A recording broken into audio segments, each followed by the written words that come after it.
العاشرة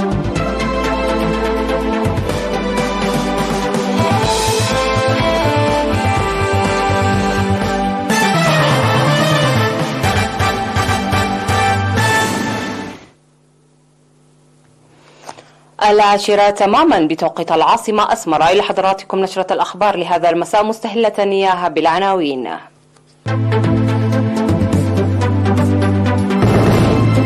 إصحاح البيئة في مصوع.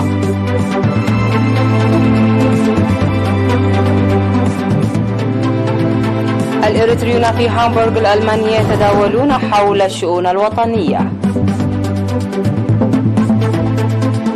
مؤسسات الأطراف الصناعية في كرن تسعى جاهدة لتحسين الخدمات.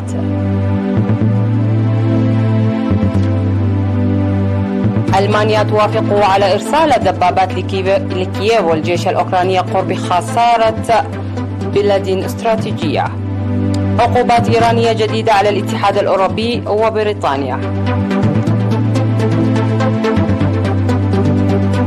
الصين واليابان تسجلان أرقاما قياسية لجهة انخفاض درجات الحرارة. مرحبا بكم. أفادت إدارة مديرية مصوع في الاجتماع الذي عقدته يوم 24 من يناير تحقيق نتائج مرضية من برامج إصحاح البيئة. وقدمت في الاجتماع تقارير عن البرامج المنفذة عام 2022 في مجالات خدمات المياه والصحة والتعليم والزراعة وحماية التربة والمياه والنظافة البيئية وغيرها من البرامج. وذكرت التقارير بأن مصدر مياه دوغلي تأثر سلبا لقلة السيول المنحدرة من المنحدرات الشرقية والهضبة وشح المياه في مصوع نتيجة، وحققت الخطوات التي اتخذت في إيجاد حل مؤقت للمشكلة ويتطلب الاهتمام الكبير لحل جذري. وأشارت التقارير إلى تنفيذ أنشطة بناءة لحماية التربة وحفظ المياه ومكافحة الأمراض المعدية وغير المعدية ونجاح التطعيم ضد سرطان عنق الرحم وتحقيق تطور ملحوظ في العملية التعليمية.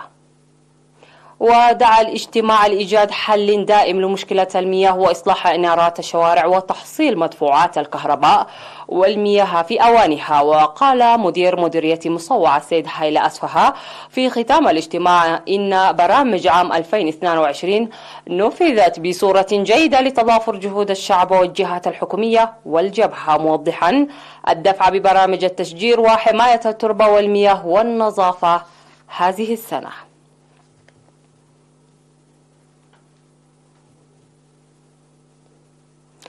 عقد قنصل إريتريا العام في ألمانيا السيد كبراب تخستي ومسؤول الشؤون الجماهيرية والأهلية السيد كحسي تولدي في 21 من يناير الحالي سمينارا للإريتريين في هامبورغ وضواحيها تركز حول الأوضاع الوطنية وبرامج للتنمية.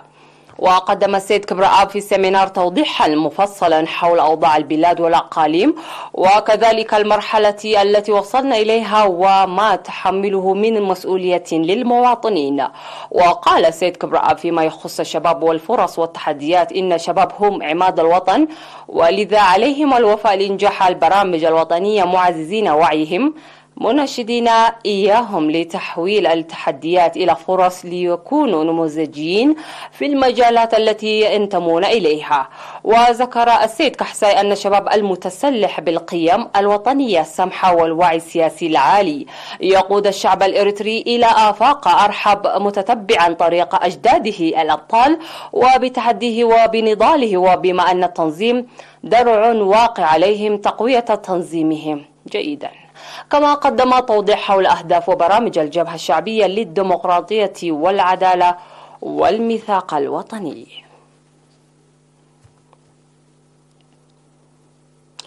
أفاد مسؤول مؤسسة الأطراف الصناعية في مدينة كرن السيد مأكل تخستي بأن المؤسسة تسعى جاهدة لتحسين خدماتها هذا العام. وذكر توقف برامجهم خلال الأعوام الثلاثة الماضية جراء القيود المفروضة لمكافحة كوفيد-19، لكن خلال العام الماضي قامت المؤسسة بصناعة 59 من الأطراف الجديدة قدمت للمعاقين كدعم لهم. وتقدم المؤسسة الخدمات للمعاقين الذين تعرضوا للإعاقة سواء كانت طبيعية أو مرضية مجانا. وأوضح تقديم دورة تدريبية في عد وعداد لحل إشكالية القدرات البشرية.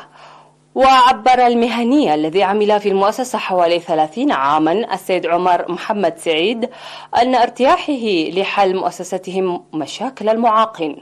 وتقدم مؤسسة الأطراف الصناعية المشيدة في كرن عام 1994 تقدم لأقاليم عنسبة والقاش بركة وشمال البحر الأحمر أطرافا صناعية وعربات الدفع والعكازات. عقد قسم السياحة في إقليم القشبركة سيمينارا تنويريا لأصحاب وعمال المرافق الخدمية في مديرية شامبوكو. تناول السيمينار تحسين الخدمات والضيافة والمواضيع المرتبطة بالسياحة وإدارة العمال. وأوضح مسؤول الدراسات ومتابعة الموارد السيد سمرت قبر مدهن يجب قياس خدمات المرافق بارتياح الزبائن واستقلال جيد للموارد المحيطة. وذكر رئيس جمعية المرافق الخدمية السياحية في المديرية السيد قرماي أرأيا أهمية السيمينار التنويري داعيا لتقديم المرافق الخدمية وعمالها خدمات جيدة مرضية.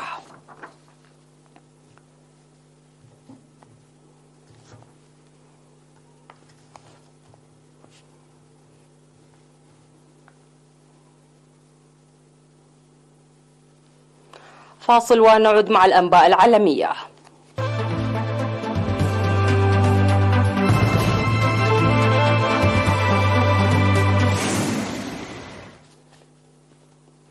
وعلى الصعيد العالمي قالت ألمانيا إنها سترسل دبابات ليوبارد 2 إلى أوكرانيا لتتجاوز بذلك إحجامها عن إرسال أسلحة ثقيلة لكييف لمواجهة القوات الروسية، فيما اعترف الجيش الأوكراني بالانسحاب من بلدة سوليدار شرق الاستراتيجية. وقالت موسكو إنها تتقدم في مدينة باخموت القريبة. وقال المستشار الألماني أولاف شولتز في بيان: يأتي القرار إرسال الدبابات استكمالا لدعمنا المعروف لأوكرانيا قدر استطاعتنا. وأضاف شولتز أنه سيجري تدريبات قوات أوكرانية في ألمانيا، وستقدم برلين إلى أوكرانيا أيضا مواد لوجستية وذخيرة و14 دبابة من طراز ليوبارد 2 من مخزونات الجيش لديها. ورحبت الرئاسة الأوكرانية بقرار برلين قائلة إنها خطوة أولى، فيما قالت الرئاسة الفرنسية إن قرار ألمانيا يعزز خططنا إرسال دبابات إلى كييف. واعتبر رئيس وزراء بولندا ماتيوس مورافيسكي أن قرار ألمانيا خطوة كبيرة باتجاه وقف روسيا. وأقر المتحدث العسكري في شرق أوكرانيا سيرجي تشيرفياني بانسحاب الجيش الأوكراني من بلدة سوليدار بعد إعلان روسيا قبل أسبوعين الاستيلاء على البلدة الواقعة في مقاطعة دونيتسك.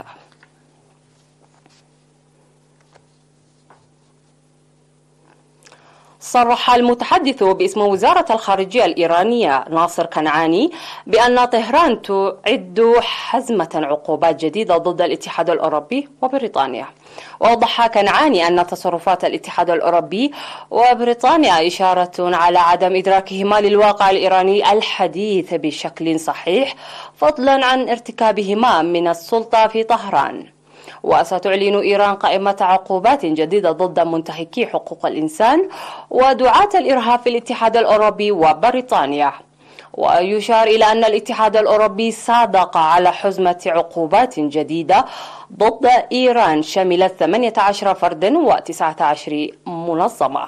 أما فيما يخص التنظيمات الإيرانية فشملت العقوبات الحرس الثوري الإيراني ووحدات النخبة في القوات المسلحة الإيرانية.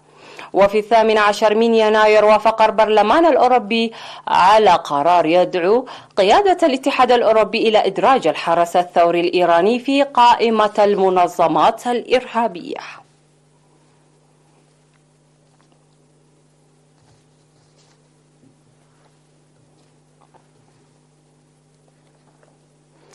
سجلت مدينة موخا الواقعة في أقصى شمال الصين رقما قياسيا جديدا بانخفاض درجات الحرارة بانخفاضها إلى 53 درجة مئوية تحت الصفر، محطمة الرقم القياسي السابق البالغ 52.3 درجة مئوية. الرقم القياسي لأبرد درجة حرارة منذ عام 1969 في تاريخ البلاد سجل في المدينة التابعة إلى مقاطعة هيلونغ جيانغ لتكون أدنى درجة حرارة سجلها نظام الأرصاد الجوية الصيني على الإطلاق. وفي اليابان، حيث من المتوقع أن تتأثر البلاد بأبرد كتلة هوائية لهذا الموسم، غطت الثلوج الكثيفة مساحات واسعة من اليابان وأعاقت حركة النقل وتسببت في إلقاء مئات الرحلات الجوية وتعطل حركة القطارات، كما لقي شخص واحد على الأقل حتفه.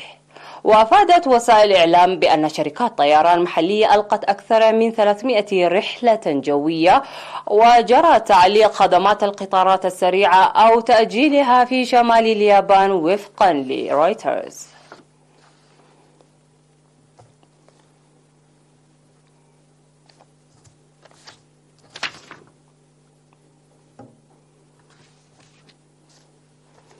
دشن الرئيس الأوغندي يوري موسيفيني أنشطة الحفر في حقل كينغ فيشر النفطي قرب بحيرة ألبرت لتدخل بذلك نادي الدول المنتجة للذهب الأسود من بوابة مشروع ضخم انتقده نشطاء بيئيون.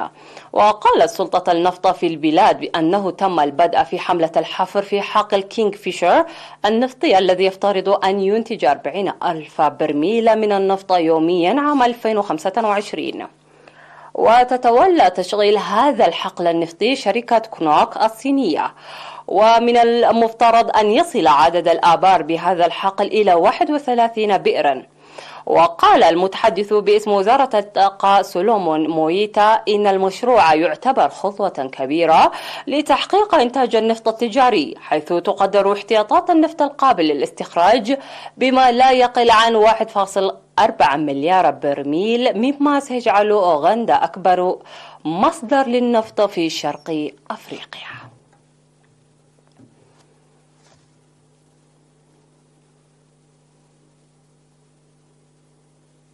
ختام النشرة، إليكم تذكيرا بأهم ما جاء فيها.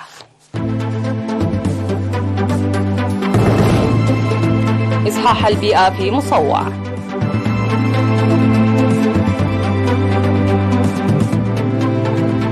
الإريتريون في هامبورغ يتداولون حول الشؤون الوطنية. مؤسسات الأطراف الصناعية في كرن تسعى جاهدة لتحسين الخدمات. ألمانيا توافق على إرسال دبابات لكييف والجيش الأوكراني يقر بخسارة بلدة استراتيجية. عقوبات إيرانية جديدة على الاتحاد الأوروبي وبريطانيا.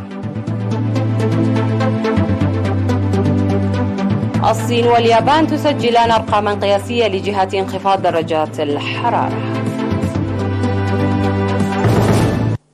ختام النشرة قدمتها لكم حنان عمر جيلاني من تلفزيون دولة إريتريا. إلى اللقاء.